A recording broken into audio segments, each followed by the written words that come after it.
Good morning friends. ओम शांति, जय श्री कृष्ण, राधे राधे।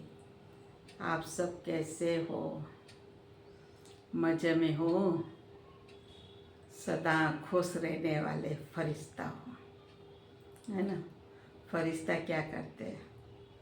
बेफिक्र वास्य रहते हैं और हल्के फुल्के हवा में उड़ते रहते हैं। जैसे पतंग है, पतंग बिल्कुल हल्की होती है, पन्नी होती है, एकदम हल्की होती है, एक फूंक मारो और उड़ जाती है। तो इसी प्रकार से बाबा भी कहते हैं कि बच्चे आप कौन हो? फरिश्ता हो, है ना। फरिश्ता जैसी स्थिति बना के रखनी है। जब ज़रूरत पड़े फरिश्ता बन करके उड़ने लग जाओ, है ना। और फिर वापस नीचे उतर के आ जाओ। आज ही वैसे बाबा ने मुरली में कहा है कि अपने को आत्मा समझने की प्रैक्टिस करनी है। शरीर को नहीं देखना है ना। शरीर को देखते हैं तो बुराइयां दिखती है, लेकिन आत्मा को देखते हैं तो देवी गुण दिखाई देते हैं। इसलिए बाबा ने कहा है कि शरीर को नहीं देखो, आत्मा को देखो। दूसरी बात बाबा ने ये भी कहा है कि आपकी नैया हिलेगी डुलेगी पर डूब नहीं सकती है। आपको हिलाने वाले तो अनेक मिल जाएंगे, लेकिन हमारी एक शिव बाबा की याद से अवस्था ऐसी बननी चाहिए कि हिलाने वाले ही थक जाए लेकिन हमारी स्थिति ना हिले। जैसे कहते हैं ना, अंगद ने पैर को थाम दिया था। सब लोगों ने उसके पैर को हिलाने की कोशिश करी, हिलाने वाले गिर गए, लेकिन अंगद का पैर जरा भी हिला नहीं। तो बाबा यही कहते हैं कि बच्चे आपको अंगद समान अपनी स्थिति बनानी है ना। परिस्थिति तो ऊपर नीचे आती रहती है, चलते ही रहता है, पर परिस्थिति को देख करके अपनी स्थिति को डगमगाना नहीं। सदा अचल अडोल रहना है। कोई भी बात होती है वाह ड्रामा, वाह जो हुआ अच्छा, जो होगा और अच्छा, और जो बीत गए वो तो और भी अच्छा है। तो फ्रेंड्स, तो अगर ऐसी हम स्थिति बना के अपनी रखेंगे, हर परिस्थिति में एक रस रहेंगे, तो अपना जो जीवन है ना वो क्या बन जाएगा? रियल गोल्ड बन जाएगा।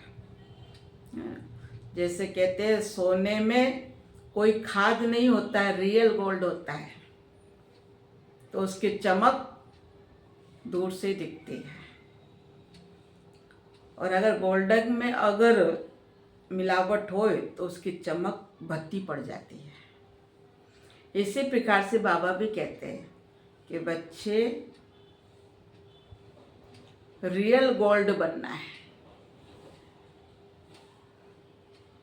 रियल गोल्ड में जरा भी परिस्थिति रूपी दाग नहीं होना चाहिए। रियल गोल्ड हमेशा चमकता है, रात में भी चमकता है। तो ऐसे रात में चमकने वाला रियल गोल्ड बनना है। तो वो बनेंगे कैसे? रियल गोल्ड भी कैसे बनेगा? जैसे सुनार होता है तो रियल गोल्ड को उसको कैसे बनाता है ना। उसको तेजाब में डालेगा, उसको भिजो दोगा, उसको निकालेगा, उसको तपाएगा, कितना सारा करता है ना। तो ऐसे बाबा भी कहता है कि आप मेरी याद में तप करके निकलो, है ना। जो गंदगी होती है वो निकल जाती है और रियल जो होता है वो बच जाता है। तो ऐसे ही ईश्वर की याद में, ईश्वर की शक्ति में और ईश्वर की याद रूपी अग्नि में अगर हम तपते रहेंगे, हमारी आत्मा को तपाते रहेंगे, तो हमारी आत्मा रियल गोल्ड बन जाएगी।